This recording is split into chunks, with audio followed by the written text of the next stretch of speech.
The issues of voter ID and multiple voting are raised with us occasionally. You may have heard some of these claims yourself, but often people making these claims don't have the full facts about the electoral process. So, we're here to dive into some of that.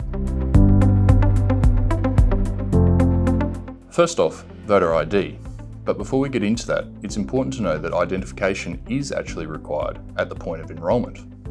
Now, there's various forms of ID that you can provide at this time. It can be an Australian driver's licence, an Australian passport, a Medicare card, an Australian citizenship number, or verification by somebody who is already enrolled. So, on to voter ID.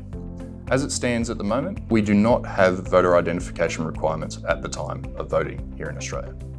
However, there has been significant discussion about whether or not this should be introduced, particularly in recent years.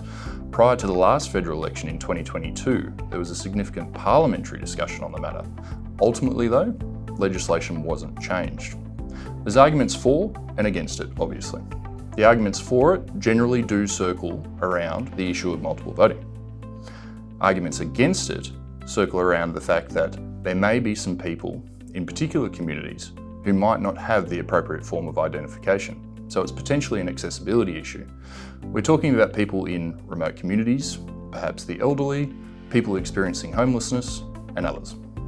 There's also a question about what might happen if people forget to bring their identification to the voting place. Would they potentially miss out on their chance to vote? Would they have time to come back?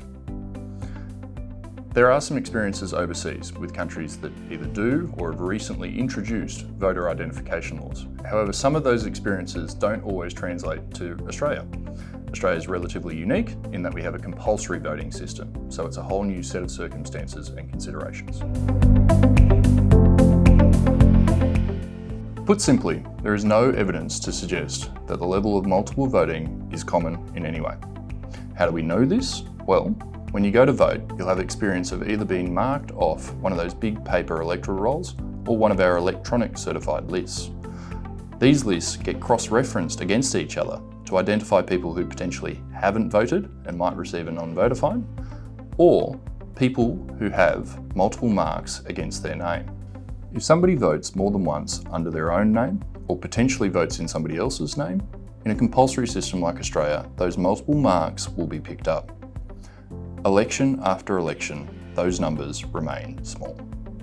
Most importantly, they've never been more than the margin in an individual House of Representatives division, so they've never affected the result of a contest. And if they did, there's a process through the Court of Disputed Returns to make sure that it's looked at.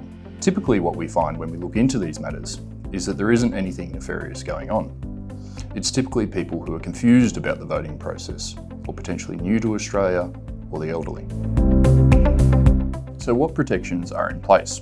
Cross-referencing our electronic and paper copy rolls is just one of those protections. So let's look at some of the others. Electronic rolls are one of those protections in themselves. If you go to any one of our early voting centres around the country during the 2-week pre-poll period, you'll be marked off an electronic certified list. It's a small laptop and it's a real-time mark-off measure. So if you vote over on the eastern seaboard, you are marked off on rolls all across the country. For this federal election, we're tripling the number of electronic certified lists that we have. So while they cover all of the pre-poll period, they also cover some other forms of voting as well.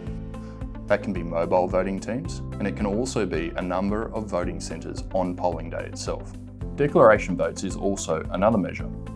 If you vote outside of your home state or territory, and in fact outside of your electoral division on polling day, you have to complete what is called a declaration vote. That includes not just interstate and out-of-division voters, but also overseas voters as well, and postal voters. Your completed ballot papers go into a secure envelope, and the process from there is that we conduct a verification against the electoral roll. We use your details to make sure that you are in fact enrolled and that you haven't cast a vote before, prior to admitting that vote into the count. There is also people who are designated electors. That is, a person who has had multiple marks against their name in a previous electoral event. It's designed to prevent people from potentially doing it again. If you're a designated elector, you have to cast a declaration vote. And as we described before, that means you have a roll check and validation before any vote is included in the count. Another aspect is our compulsory voting system. We're very blessed here in Australia to have the vast majority of people casting a vote at federal elections. It's not something that you see globally. What this means in terms of the issue of multiple voting is that if somebody tries to vote under another person's name, the odds are that person will have already voted or will vote in the federal election. Given that for event after event we see low numbers of multiple marks, this tells us that that practice isn't common. And of course, multiple voting is a criminal offence. If we suspect somebody has voted more than once in a federal election, we may, and we have in the past, referred that matter to the Australian Federal Police and a person could be prosecuted. So while the level of multiple marks has never been higher than the margin in an election contest, what if it was? Well, the Court of Disputed Returns is there and can look at any result to do with the House of Representatives or a Senate election. The Court of Disputed Returns is a special sitting of the High Court of Australia. The court can take any number of decisions in relation to a disputed election. This can include a rerun of the individual election that is in question. That is a fail-safe for federal election processes for any dispute. Like most things to do with electoral laws, the AEC doesn't have a firm view on what should or shouldn't be implemented by Parliament. Should Parliament make a change in the future, that's what we'll administer. Scrutiny of Australia's electoral processes is really important. However, regardless of where you stand on this particular issue, make sure it's an informed discussion so that it's truly helpful and values the Australian democratic process. Authorised by the Electoral Commissioner, Canberra.